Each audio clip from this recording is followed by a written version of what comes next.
So guys, nandito kami ngayon sa SM Cebu. Kung saan first time ko po dito sa SM Cebu. Ayan, napasyal ako ng aking may bahay. Ayan, welcome to my vlog. You know. Ayan. Ngayon, ang gagawin kasi natin dito, kaya napadpad kami rito sa SM Cebu, ay maghahanap kami ng... Ano ba yung nahanap mo, Nad? Pyesa ng galvanic machine. Pyesa ng galvanic machine para sa clinic niya. Kanina pa kami ikot sa city ng Cebu, wala kaming makita, no?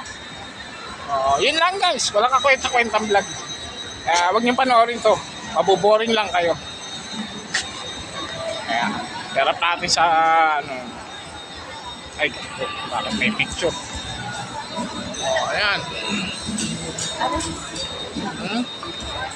Baba tayo lang.